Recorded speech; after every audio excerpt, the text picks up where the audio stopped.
ভবিষ্যৎটা হচ্ছে অন্য একটা ভাগবত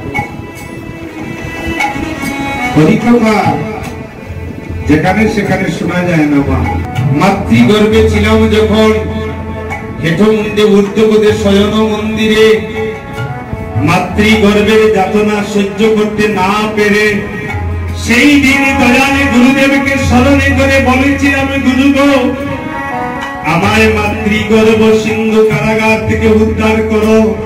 মাতৃগর্ভ সিন্ধু কারাগারে তো মাইও ছিল না, বন্ধু ছিল না, আত্মীয় ছিল না, স্বজন ছিল না। সেদিনই ছিলাম আমি আর আমার গুরুদেব। সেই দিন মাতৃগর্ভ কাতরে কণ্ঠ ডাক শ্রবণ করে সেই দিন দয়ালে গুরুদেবকে হা গুরু হা মাতৃগর্ভ সিন্ধু মাঝে। সেই দিন দয়ালে গুরুদেব এই মাতৃগর্ভ সিন্ধু কারাগারে আমার সঙ্গে দেখা করলে। ঘরে বৎস তুমি আমাকে ডাকছো কেন? ডাকছি আমি, আমাকে মাতৃগর্ভ কারাগার থেকে উদ্ধার করো প্রভু। মায়েরা কিন্তু জানে মাতৃগর্ভে দুটা দ্বার আছে, একটা দ্বার হচ্ছে অগ্নিকুণ্ড, একটা দ্বার হচ্ছে নরকের কুণ্ড। যে বদন দিয়ে আজকে মিথ্যা কথা বলছি, যে বদন দিয়ে আজকে হরি কথা বলছি, সেই বদন গানা ছিল একদিন মায়ের নরকের কুণ্ডে, সেই দিনই প্রেমী কুণ্ডে ছিল আমার এই বদন গানা। সেই দিন ডেকেছিলাম, কে আছো বান্ধব আমাকে পার করো। মাতৃগর্ভের কাতরে কণ্ঠ ডাক শ্রবণে করে সেই দিন দয়ালে গুরুদেব হাতে বাঁশি মাথে চূড়া মোহন মুরলীধারী গোবিন্দ দোলনায়মান হয়েছিল। বলেছিলেন, হে গুরুদেব তুমি কৃপা করে আমাকে পার করো। আমার মাও নাই, বাবাও নাই, বন্ধু নাই, আত্মীয় নাই, স্বজন নাই, তুমি আমাকে কৃপা করো।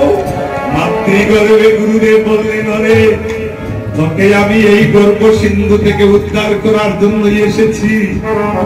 বল কি হয়েছে খুলে বল।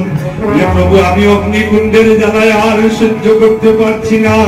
সেই দিনই দয়ালে গুরুদেব হাতে বাঁশি মাথে চূড়া মোহন মুরলীধারী গোবিন্দ দণ্ডায়মান হয়েছিলেন।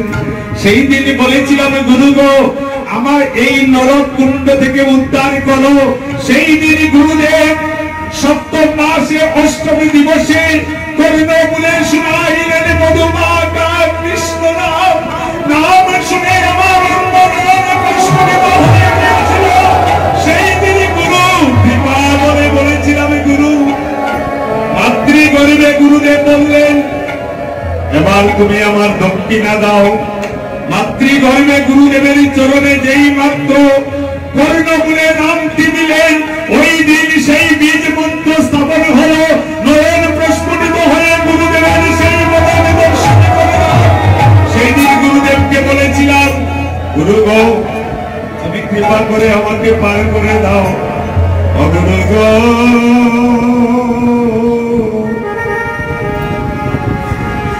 আমার মান কুল মান জন আমার জীবন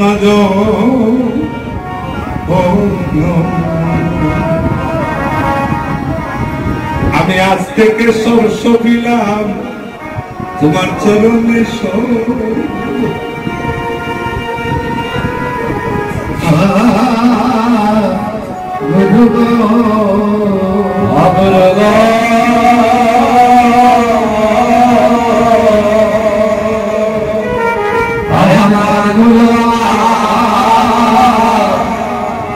অবধন জন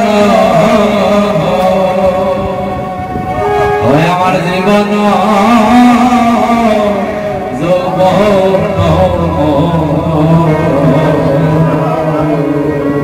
আমি সব ছপিলাম তোমার চরণে সহিয়া। গুরু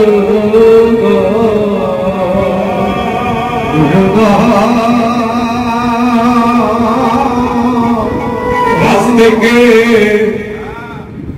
আমি হইলাম তোমার দাসী, আমি কলঙ্ক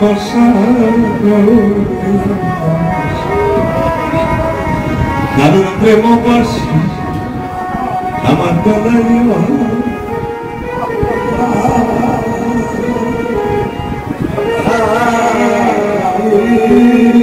আজকে আমাকে আপনারা একটু সময় দিবেন। একটা রাত্র আমি আপনাদের কাছে ভিক্ষা চেয়েছি। অভিশাপ কখন শেষ হবে জানি না। যদি নিত্যানন্দ প্রভু মহান্ত মহারাজের চরণ ধরে আমার মস্তকে থাকে। আমি তরিতুল্লাহ কীর্তনে কেন আসি জানেন? আমি মহান্ত মহারাজের শিশুবেলায় খুলে বসে কীর্তন করেছি, যে আমাকে অত্যন্ত ভালোবাসে। আজকে এখানে যারা এসেছে সবাই আমাকে হৃদয় দিয়ে ভালোবাসেন, প্রাণ দিয়ে ভালোবাসেন।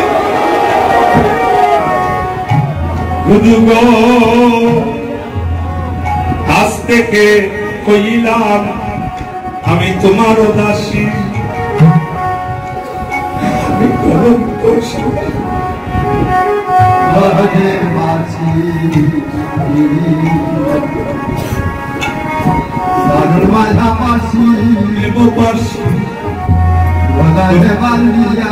গলায় বান্ধিয়া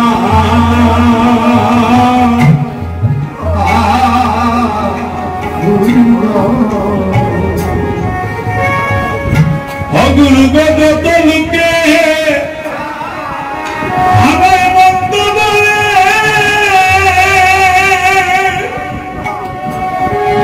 আমার জীবনের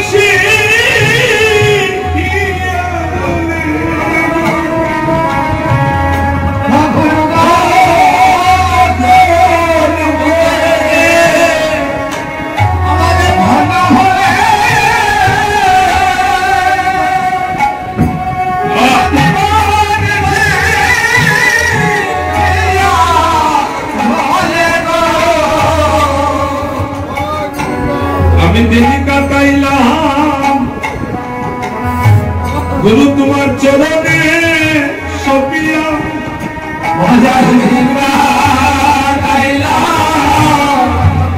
তোমার চরণে সপিয়া। গুরু গো অদিত কাঙ্গালে অগুরু যেদিন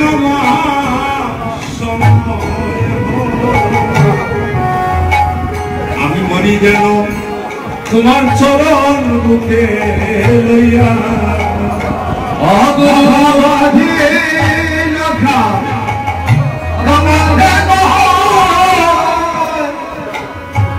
আমার যে আমি মরি যেন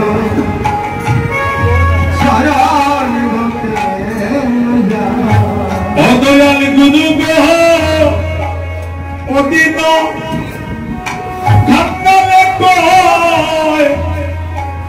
গুরু আমার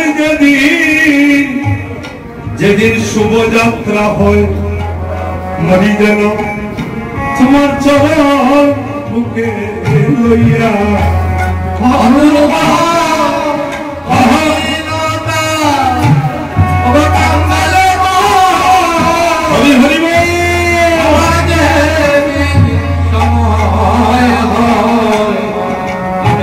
যেন তোমার সেদিন দয়াল গুরু আমায় পাকি দিও না। সেদিন দয়াল গুরু আমায় পাকি দিও না। দয়াল গুরু আমায় পাকি দিও না। দয়াল গুরু আমায় পাকি দিও না। আমার মরণ কালে এই শেষের দিনে আমার পাখি দিও না। আমার মরণ কালে আর শেষের দিনে দয়াল গুরু আমায় পাখি দিও না।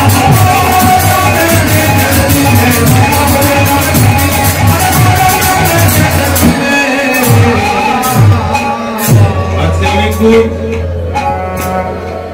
আস্তে আস্তে গানটা করবো। অভিশাপটা আপনারা শুনেছেন, অনেক কীর্তনিয়ান করতে খুব ধীর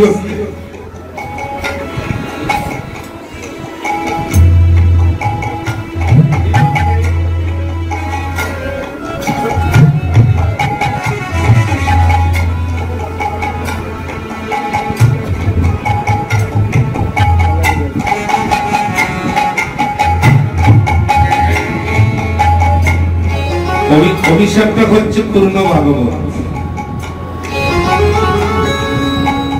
আপনাদের কাছে আমি আজকে একটা রাত্র ভিক্ষা মাগছি।